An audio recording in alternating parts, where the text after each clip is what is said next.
Good morning. It is a beautiful day here in North Carolina. It's actually really hot. And as many of you know, I have been recovering from COVID. I had COVID for about 2 weeks, and then I just felt like crap for another week. So I really had it bad. I am vaccinated, I am boosted, but I still got it. And while I was sick, I really started watching a lot of YouTube. Not that I don't watch a lot of YouTube already. And I started, this guy, Adam Gibbs, I've watched him in the past. And he's always intrigued me. I've always been kind of amazed how he could walk in the woods and see a tree and then take a picture of it and make it very beautiful. So today, I'm gonna try and take a picture of this tree right here. This is a tree that I have walked by 100 times. It's a dead cedar tree. It's been there for God knows how long. And I said to myself, that would make an unusual picture. So today, I'm gonna try and photograph that. So come along and enjoy this adventure.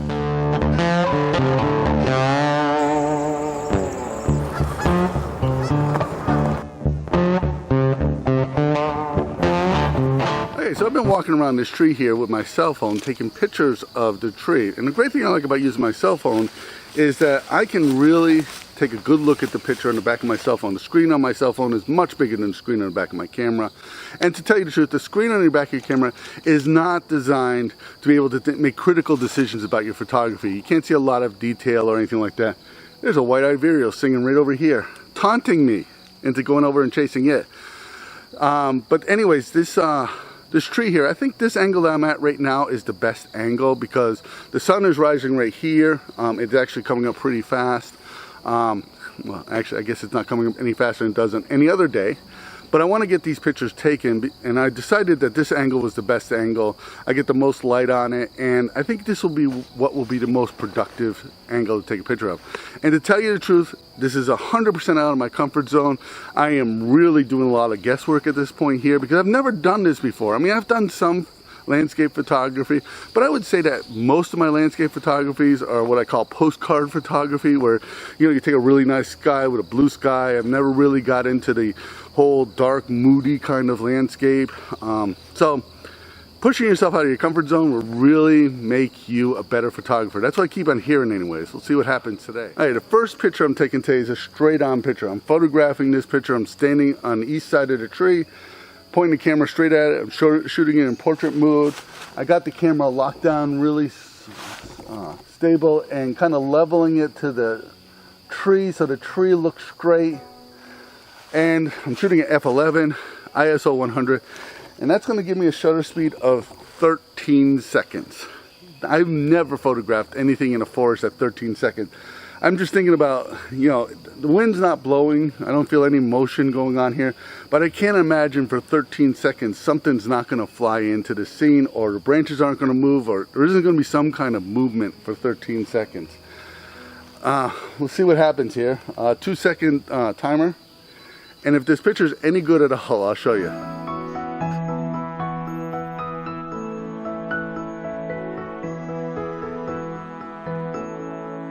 Okay, something that you can't do with a standard bird photography or wildlife photography is to make sure that your picture's in focus before you start.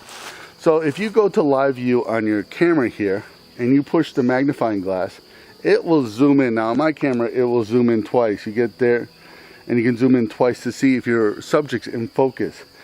This is something that I've always been interested in landscape photography and photographing anything like that, is that you can't do this with photographing animals and stuff like that. I find this just exciting. Your picture's gonna be in focus. I am so jealous of landscape photographers and plant photographers because they go out, they set up their stuff, they take a picture, and they know it's in focus, where us as bird photographers, we'll have to take 30 pictures and we just hope that the pictures are in focus. I'm trying something a little bit different here. I'm trying to get really close to this tree here, focus in on it, just see how it looks. So this tree doesn't have any bark on it, so years ago the bark had fallen off it. Now when I'm walking around here, there are no branches from this tree, so this tree's been standing here as it is for a very long time. So I'm just getting really close, trying to get into the crevices of the wood, see what it looks like on film. I'm kind of excited about this. I've seen pictures like this online, and Some of them look really good. So I'm just trying to imitate people that I've seen online, basically pushing myself out of my comfort zone, as I said before. So basically, I'm going to take this picture. It's same settings, ISO 100, f11. It's going to take 30 seconds to take this picture. If it's any good, I'll show you right now.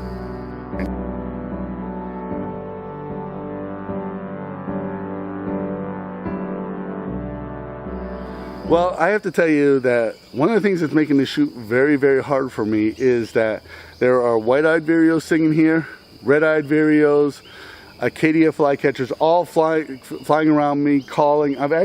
There's an Acadia flycatcher calling right there. These birds are taunting me because I haven't photographed these birds this year, and there is a white-eyed vireo right there. That's just incredible. He's 25 feet away from me. He's taunting me. He knows that I can't take his picture. Anyways, so what I'm doing here is I'm photographing the top of the tree here. I'm shooting at ISO 100, f11. That's giving me a shutter speed of about 11 seconds. I have advanced the light meter one stop. And the reason for that is I want the camera to expose for the tree and for the branches and not for the sky. So what's going to happen is the sky is going to be overexposed and the trees and the branches are going to be properly exposed. And then I can fix the sky, hopefully, in post. Now, it's much more difficult to bring something up than it is. So if something's underexposed, it's harder to bring it up than it is to something's overexposed and bring it down. So with the new Lightroom software and stuff like that, I should be able to bring that down. I'm doing a lot of hoping here. So 2-second delay, 10 seconds, and if this picture is any good, I'll show you right now.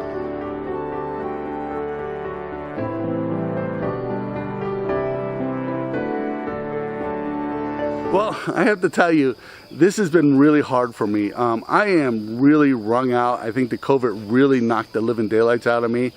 But I'm out here, I'm pushing myself out of my comfort zone because I really felt as a photographer I need that. I need to be able to move beyond my preconceived ideas of what I'm out here to photograph. The thing is, you gotta stay focused on your goals. My goal was to take a picture of this, not the white-eyed vireo, not the red-eyed vireo, not the Wilson flycatcher behind me. I mean, Acadia flycatcher that's behind me. You know, and that was kind of hard for me because I really want to photograph these birds, and I am going to come back here and photograph these birds. But I really had a good time out here, and even if these pictures didn't come out very well, I still had a really good time out here doing this. And I think that as a photographer, I really need to push myself out of my comfort zone because I'm really comfortable taking pictures of animals and plants. I mean, animals. But I'm not comfortable taking pictures of plants. I'm not comfortable taking pictures of landscapes. I'm not comfortable taking pictures of things like this tree behind me. And as a photographer, as a person that wants to grow as a photographer, I have to do these things. So if you got anything out of this video, please give it a thumbs up. Please subscribe to this channel because that really helps us in the YouTube world. Become a Patreon supporter. Your support allows us to keep doing this. My name is Leahy. I want to thank you for watching.